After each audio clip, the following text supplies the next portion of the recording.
Morning students, we are doing our chapter diversity and discrimination, विविधता और भेदभाव. Okay, so today we will continue this chapter from page number 19. So let's start. Dr. Bhimrao Ambedkar, one of the greatest leaders of India, shared his first experience of caste-based discrimination, which took place in 1901 when he was just 9 years old. He had gone with his brothers and cousin to meet his father in Koregaon and which is now in Maharashtra. अब भीमराव अंबेडकर जो कि भारत के बहुत बड़े एक leader हैं, उन्होंने अपनी एक स्टोरी शेयर की थी जो कि कास्ट बेस्ड डिस्क्रिमिनेशन भेदभाव पे आधारित थी. एक बार 1901 में वो क्या कर रहे थे, जब वो 9 साल के थे तो अपने भाई बहनों के साथ वो कोरेगांव जा रहे थे महाराष्ट्र में अपने फादर से मिलने. Long did he wait but no one turned up. An hour elapsed and the station master came to inquire. He asked us for the ticket. We showed them to him. He asked us why we tired. We told him that we were bound for Koregaon and that we were waiting for father or his servant to come, but that neither had turned up and that we did not know how to reach Koregaon. अब हमसे station master हमारे पास आए, हम लोग wait कर रहे थे कि, तो हमसे पूछने लगे कि हम लोग वहाँ पर क्यों रुके. तो हमने बताया कि हम फादर के पास कोरेगांव जा रहे हैं. तो ना ही फादर आ पाए हैं अभी तक, ना ही उनके सर्वेंट आ पाए हैं, तो हम उनका ही वेट कर रहे हैं क्योंकि हमको नहीं पता हम कैसे वहाँ पर पहुँच पाएँ. We were well-dressed children. From our dress or talk, no one could make out that we are children of untouchable. Indeed, the station master was quite sure we are Brahman children and were extremely touched at the plight in which we found us. As is usual among the Hindus, the station master asked us who we were. Without a moment thought, I blurted out, and we are Mahars. Mahar is one of the communists which were treated as untouchable in Bombay presidency. अब जब station master हमारे पास आए तो हमको देखकर बिल्कुल भी अंदाज़ा नहीं हुआ कि हम अनटचेबल ग्रुप से आते हैं. तो उन्होंने हमसे, जैसा कि यूजुअली हिंदूज़ में होता है कि वो पूछते हैं तो कौन सी कम्युनिटी को बिलोंग करते हैं, तो मेरे से पूछा और हमने फटाफट बता दिया कि हम महर हैं.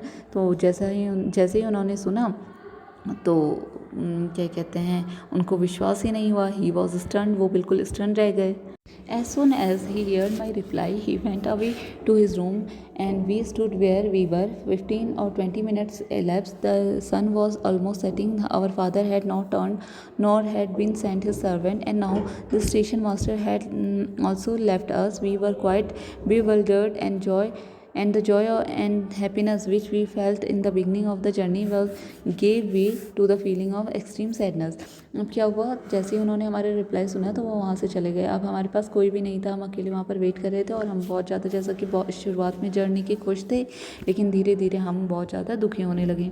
हाफ एन आवर, लगभग आधे घंटे के बाद, the station master return and asked what we propose to do. तो उन्होंने हमसे पूछा हम क्या करने वाले हैं, कैसे जाने वाले हैं. तो we said that if we could get bullock cart on hire we would go to Koregaon. तो हमने कहा हमारे पास रुपए हैं, अगर हमें बुलक कार्ट मिल जाएगी तो हम आसानी से वहाँ पर चले जाएंगे. लेकिन जो स्टेशन मास्टर था उन्होंने हमें बताया कि नो वन इज़ रेडी, कि कोई तैयार नहीं है हमें कोरेगांव अपनी बुलक कार्ट में लेके जाने के लिए, क्योंकि हम क्या थे, अनटचेबल थे. Okay, we were prepared to pay double the fare but we found that money did not work. हम डबल फेयर देने को भी तैयार थे, डबल रुपये देने को भी तैयार थे, लेकिन हमने देखा कि कोई भी हमें लेके जाने को तैयार नहीं था. The station master who was negotiating to our behalf stood silent, not knowing what to do. अब जो स्टेशन मास्टर था जो हमारे लिए माप तोल कर रहा था, बैलगाड़ी वालों से कह रहा था कि हमें ले जाने के लिए, अब वो भी साइलेंट खड़े थे. अब उन्हें भी समझ में नहीं आ रहा था कि क्या करें.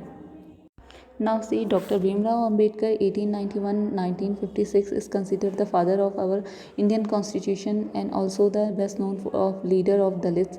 जो भीमराव अम्बेडकर हैं वो हमारे इंडियन कॉन्स्टिट्यूशन के फादर उनको माना जाता है, और वो जो दलित के अधिकारों के लिए भी उन्होंने क्या किया था, बहुत ज़्यादा संघर्ष किया था. Doctor Ambedkar was first person from his caste who completed his college education and went to England to become lawyer. और इन दलितों में सबसे पहले पहले डॉक्टर अंबेडकर ही थे जो इंग्लैंड गए और उन्होंने अपनी हायर जो एजुकेशन थी वो कंप्लीट की। और लास्ट में जब अपने later in life he converted to Buddhism in his search of a religion that treated all members equally. अपने जीवन के अंतिम सालों में जो भीमराव अंबेडकर थे वो उन्होंने बुद्धिज्म को अपना लिया था, क्योंकि वो ऐसा धर्म चाहते थे जिसमें सारे लोगों को समान अधिकार प्राप्त हों। Doctor Ambedkar believe that Dalit must fight the caste system and work toward the society based on respect not just for few but for all person. Doctor Bhimrao Ambedkar चाहते थे कि दलितों को क्या करना चाहिए, अपने अधिकारों के लिए लड़ना चाहिए, ना केवल अपने लिए बल्कि पूरे समाज के लिए लड़ना। Striving for equality. The struggle for freedom from British rule also include within it struggle of large group of people who not only fought against British but also fought to be treated more equally. Dalit women, tribunal and peasant fought against the inequality they experienced in their lives. जो struggle Britishers के खिलाफ हुआ था, न केवल वो britisher के खिलाफ था बल्कि उन लोगों का स्ट्रगल भी था जो दलित लोग थे, जो वुमेन्स थी, जो ट्राइबल पीपल थे, पीजेंट थे, जिनको असमान अधिकार प्राप्त थे इंडिया में। उन्होंने भी क्या किया, अपने लिए संघर्ष किया। Women demanded that they should have as much as right to education as men did. Women ने भी डिमांड की कि उनको भी उतना ही राइट दिया जाना चाहिए जितना एजुकेशन का जितना आदमियों को दिया जाता है। When India became a nation in 1947, our leaders were concerned about the different kind of inequality that exists. 1947 में जब इंडिया एक नेशन बना तो हमारे लीडर ने भी, जितने भी हमारे लीडर्स थे, उन्होंने भी क्या किया, वो भी चिंतित थे कि कैसे सब लोगों को, जितने भी धर्म यहाँ हैं, जितनी भी कल्चर के लोग यहाँ रहते हैं, सबको समान अधिकार दिए जा पाए। नाउ अब क्या किया गया, गवर्नमेंट जॉब्स, जितनी भी गवर्नमेंट जॉब्स हैं are open to all people, सबके लिए खोल दी गई। In addition the constitution also place responsibility to the government to take specific steps to realise this right of equality for poor and other marginal communities. तो जो poor लोग थे, marginal communities थी, उनको और भी अधिकार दिए गए।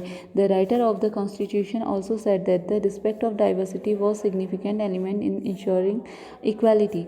जो राइटर थे कॉन्स्टिट्यूशन के, उन्होंने क्या कहा कि विविधता की रिस्पेक्ट तभी हो सकती है जब हम क्या करें, इक्वालिटी, समानता को इंश्योर करें कि सभी लोगों को समान अधिकार दें, तभी ये संभव है। तो they felt that people must have the freedom to follow their religion, speak their language, celebrate their festival. उन्होंने का मानना था कि लोगों को आज़ादी होनी चाहिए कि वो अपने धर्म को सेलिब्रेट कर सकें, अपने रिलीजन को अपना सकें, अपनी भाषा में बोल सकें। So constitution, doctor Ambedkar also fought for the right of Dalit. जो डॉक्टर अंबेडकर थे वो दलितों के लिए काफ़ी उन्होंने संघर्ष किया। And the constitution to ensure that all people of India were considered equal. और हमारे कॉन्स्टिट्यूशन में भी ये ध्यान दिया गया कि जो भी भारत के जितने भी लोग हैं सबको समान भाव से देखा जाए।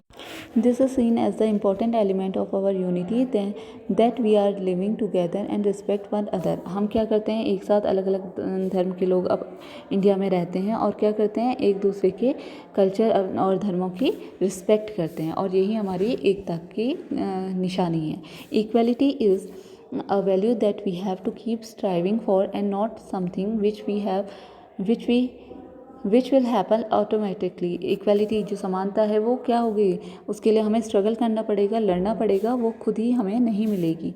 Peoples struggle and positive action by the government are necessary to make this a reality for all Indians. लोगों का संघर्ष और हमारे गवर्नमेंट की जो पॉलिसीज़ है वही इसको वास्तव में संभव बना सकती हैं।